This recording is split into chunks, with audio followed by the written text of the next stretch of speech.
There are really three things that are gonna submarine your retirement. We talked about one of them, and that is rising tax rates in retirement and not preparing for them. The second thing that could submarine your retirement is risk on your savings, where your money is invested. Now, everybody has a different retirement. Everybody has a different asset makeup. Some of you out there have income flows that will go on to perpetuity. These incomes will take care of your monthly need. You will not need more money than the incomes you have, maybe from real estate, maybe from pensions, whatever it might be.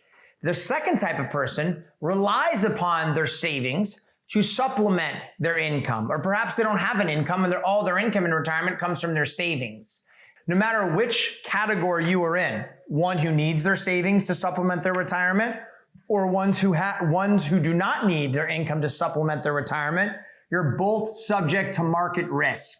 So we're going to talk about the old reality again, the new reality. So the old reality really was the buy and hold strategies are good for retirement investing. Buy it, hold it, forget about it. 2, that the market is predictable. 3, diversified portfolios help protect against loss, and the stock market comes back.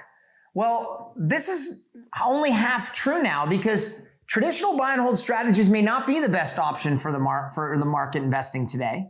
And today, the market is more unpredictable than ever. And new products and services have been developed to offset and provide true diversification, which we're going to talk about. Down markets may force people to postpone retirement. Is your portfolio truly diversified is the question. Well, true diversification helps protect against all investment risks. And in 2008, investors lost between 30 and 60%.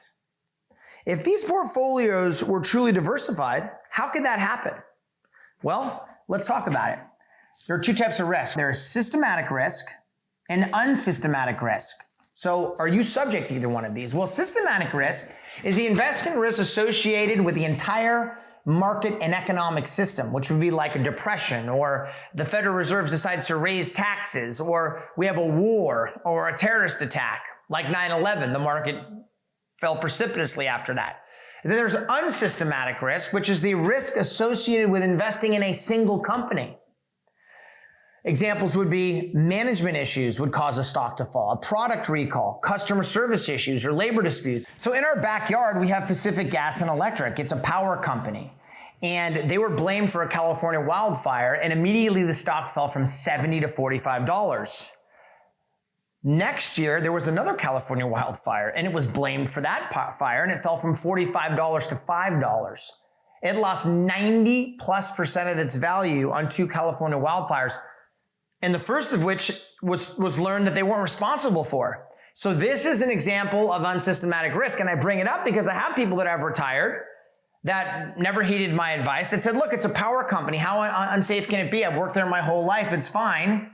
And they've seen $1 million evaporate to $50,000 because they had all their money invested in one stock. So that's unsystematic risk. So what's the solution for that? Well, it's called asset allocation. And asset allocation's definition is investing in a broad range of companies and sectors in an effort to decrease risk and increase return while accounting for individual investor risk tolerance and financial objectives. So you see the pie chart? Most of you probably have this. I would venture to guess that 90% of you are not like some of those PG&E people, and 90% of you have a pie chart where your assets are diversified among many companies. Well, I'm here to tell you that might be okay while you're still working, and as your account goes down in value, you continue to add to that account. But when you're in retirement, or when you approach retirement, you're slow to contribute to that account. In fact, RMDs are going to have you take from that account. Your need for income in retirement may have you take from that account. So instead of adding to an account that's going down, you're taking from it or waiting for it to come back. Not necessarily the best strategy in retirement. And let's look at this more closely. The S&P 500 is comprised of 500 stocks. And that's pretty diversified, right? It's asset allocation we're talking about, totally diversified in 500 separate stocks. Well, if you look at this chart, you'll see that the S&P 500 was around 1,500. It rose to close to 1,900, and then in a matter of 1 year fell to 900. How about the Dow Jones, the 30th largest companies in the world? Fell from almost 17,000 to under 8,000 in less than a year. Did being invested in the 30 largest companies in the world protect you from loss? It did not protect you from loss.